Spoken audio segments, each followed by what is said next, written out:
Si vous avez plus de 40 ans et que votre routine beauté contient plus de 6 produits, je vais vous dire quelque chose qui va vous surprendre. Vous perdez probablement votre temps et votre argent sur au moins la moitié d'entre eux.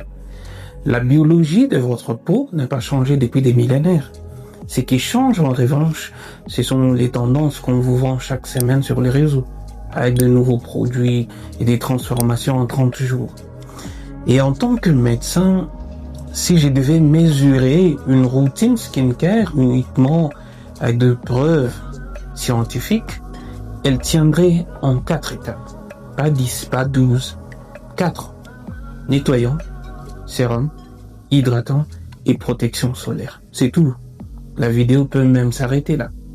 Mais attention, sur chacune de ces 4 étapes, il existe une erreur extrêmement fréquente que je vois chez mes patientes avec peau mature et qui peut littéralement abîmer votre barrière cutanée. On les regarde une par une et on commence tout de suite avec l'étape que presque tout le monde exécute mal. Et si vous n'êtes pas encore abonné, faites-le. L'objectif du nettoyage est simple sur le papier. Créer une base propre pour les étapes suivantes et retirer du sébum, résidus de crème solaire et maquillage accumulés dans la journée. Sauf que mal fait, le nettoyage peut faire plus de mal que du bien à votre peau.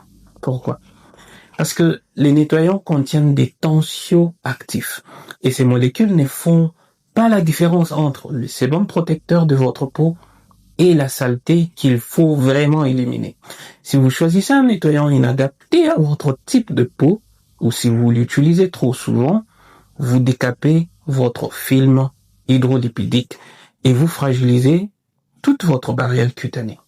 Alors mon conseil en tant que médecin, si vous avez une peau sèche ou sensible, le matin, un simple rinçage à l'eau tiède suffit largement. La majorité de ce que vous avez appliqué la veille est soluble à l'eau. Le soir, en revanche, si vous avez porté de la crème solaire, utilisez une eau micellaire ou un nettoyant à l'huile. Ce sont les mieux tolérés sur la peau réactive. Et si vous avez une peau grasse, attention, un mythe très répandu, une peau grasse n'est pas synonyme de peau insensible. Beaucoup de mes patients à peau grasse ont l'impression que leur nettoyant n'est jamais assez efficace. Et à force de trop insister, ils irritent leur peau au lieu de la nettoyer. La bonne stratégie, un nettoyant exfoliant doux contenant un actif chimique léger suivi, si besoin, d'un second nettoyage hydratant. Une fois cette base bien nettoyée, tout se joue sur l'étape suivante. Et c'est là que beaucoup de gens dépensent une fortune inutilement. Et c'est pour cela que j'ai pris le temps de créer 2 guides complets, l'un sur la peau mature et l'autre sur les actifs et comment les utiliser selon que vous avez une hyperpigmentation ou de l'acné ou tout autre problème de peau. Il vous donne aussi l'essentiel sur comment agencer votre routine de beauté avec efficacité et sans dépenser des centaines de dollars. Les liens sont juste en bas dans la description de cette vidéo. Alors ici, c'est l'étape où naissent les routines coréennes à 10 étapes et votre budget explose. Mais si on s'en tient à la science, seuls 2 actifs ont un niveau de preuve suffisant pour être indispensables. La vitamine C et les rétinoïdes. La vitamine C, c'est avant tout un antioxydant. Elle protège votre peau des UV et de la pollution. Stabilise vos fibres de collagène pour en stimuler la production dans les temps et peut, dans une moindre mesure, atténuer la pigmentation. Personnellement, je recommande à mes patientes de l'utiliser une seule fois par jour, le matin, pour garder une routine saine. Alors, les rétinoïdes, rétinol, rétinaldéhyde, acide rétinoïque et leurs dérivés sont probablement les actifs anti-âge les plus puissants qui existent. Les études montrent qu'un usage régulier améliore la densité des collagènes, épaissit les dermes et l'épiderme. Aussi, réduit la pigmentation et les rides.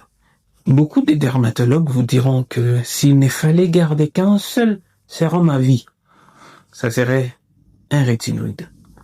Toujours le soir, après le nettoyage. Alors attention, c'est exactement l'association qui crée le plus d'irritation chez mes patientes que j'ai remarqué.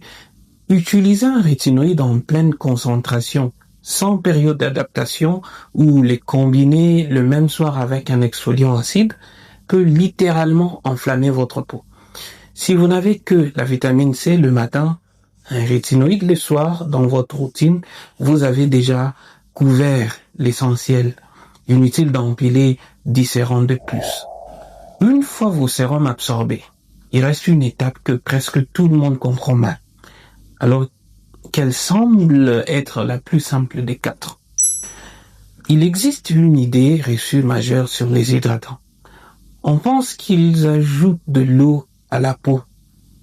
C'est faux. L'eau dont votre peau a besoin vient de votre circulation sanguine. Le vrai rôle d'un hydratant, c'est de sceller et réparer votre barrière cutanée.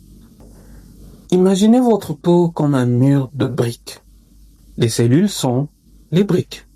Et la matrice extracellulaire est le ciment qui retient tout et empêche l'eau de s'échapper et les irritants d'entrer.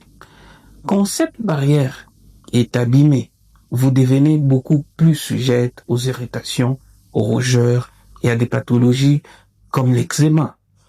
Et ce n'est pas juste une théorie. Une étude a montré que des nourrissons hydratés 2 fois par jour dès la naissance jusqu'à 6 mois ont 50% moins de risque de développer de l'eczéma. Autre conséquence méconnue d'une barrière abîmée, c'est l'intolérance aux produits. Si un soin sans aucun acide ni exfoliant vous pique à l'application, ou si rien ne fonctionne jamais sur votre peau, la cause est très souvent une barrière cutanée fragilisée et hyperactive. Et mon conseil ici, peau sèche, privilégiez une texture riche, type baume ou crème épaisse. Peau grasse, optez pour un gel ou une lotion légère.